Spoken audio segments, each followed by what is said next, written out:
Diba, bring him home.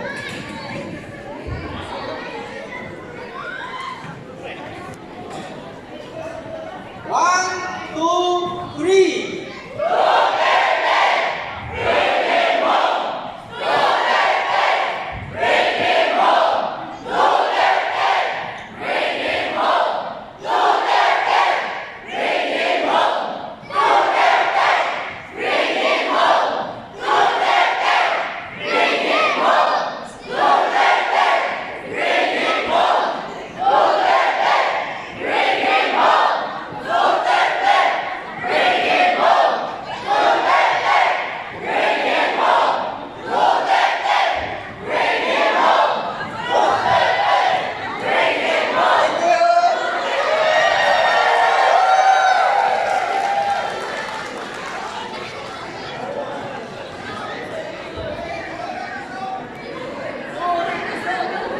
Birthday niya ngayon, masaya ako, nakasama ko kayo na mag-celebrate ng birthday niya. Yun lang, nasa Hague siya ngayon sa Netherlands, nasa ICC, kasi inaresto sa hindi tama na paraan, illegal na paraan. Yung tatay ko, at isinoko ni Bongbong Marcos sa mga doon, sa Netherlands, sa ICC. So, kahit gano'n ang nangyari, masaya pa rin ako kasi nakikita ko yung suporta niyo. So, malaking bagay yan sa amin. Gusto ko malaman nyo na malaking bagay talaga yan. At huwag na tayong tumigil hanggang sa hindi makabalik si PRRD. Kailangan malaman talaga ng administrasyon ito na hindi tayo pumapayag sa ginawa nila. Yun lang. Again, gusto kong magpasalamat kasi kung hindi dahil sa inyo, wala na kami, wala na akong lakas. Mahirap din yung sitwasyon. Alam ko, marami tayong nasasaktan ngayon dahil sa nangyari, pero mahalaga talaga na lumaban tayo. Hindi pwede na tayo ay magpapatalo lang. So, kailangan pakita natin na hindi tayo talaga pumapayag. So, again, maraming salamat talaga sa inyo. Marami kayong oras na pwedeng ibigay sa ibang bagay, pero andyan kayo ngayon, nandito kayo, nakikinig sa akin. Wala akong masabi sa inyo. So, mahal na mahal ko kayo dahil sa pinapakita ng suporta sa tatay ko. So, isa pa, dahil ito ay resulta ng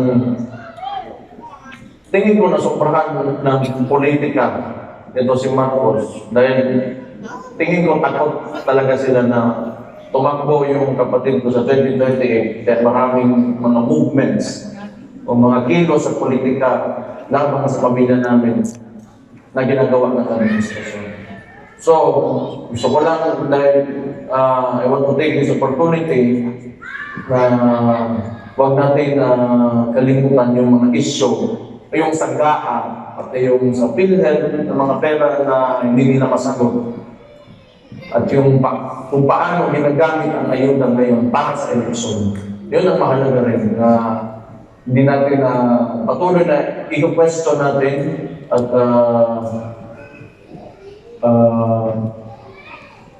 bigyan ng pansin.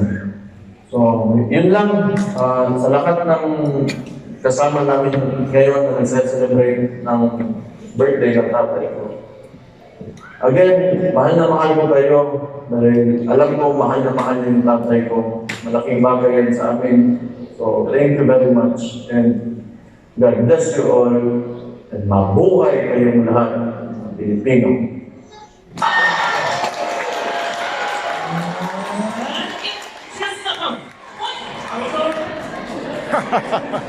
May pakapin. Duterte! Duterte! Duterte! Duterte! Duterte!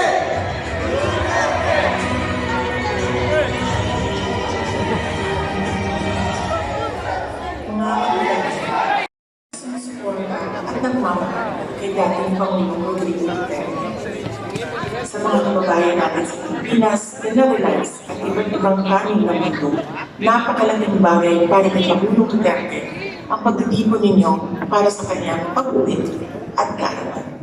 Maraming salamat at napapagaan nito ang mga hamon na hinaharap niya ngayon. Alam din ni Pangulong Duterte na haharapin niya ang ICC na kasama ang lahat ng mga Pilipino sa iba't ibang panig ng mundo, lalo na ang mga kababayan natin sa Pilipinas. Sa kanyang pagdiriwang ng kanyang 80th birthday, huwag natin kalimutan na ipagdasal sa Diyos na sana ay biyayaan pa siya ng mas magandang kalusugan at mas mahaba ang buhay. Hilingin din natin sa Diyos na sana ay makauwi na agad si Pangulong Duterte sa Pilipinas. Ang ating mga pagtitipon ay nagpapatunay ng lakas, tapang at paninindigan ng mga Pilipino. Sana ay magpatuloy din ang inyong suporta at pagmamahal sa ating dating Pangulo hanggang sa darating na halalan ng ating mga senador. Sa inyong kaisong suporta o pag-amin, kami nagasandig o nalinaon na atong makabutang hustisya alang ng Rodrigo Duterte sa mga Pilipino o sa ating nasod, Pilipinas. Syukran.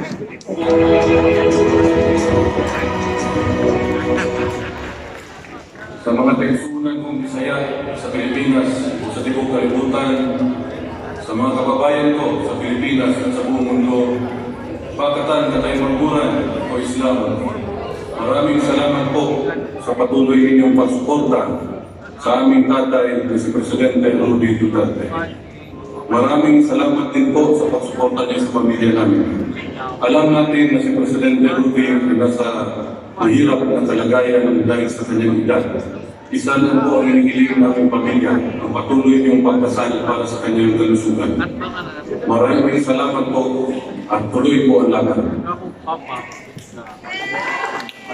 Duterte! Duterte! Duterte!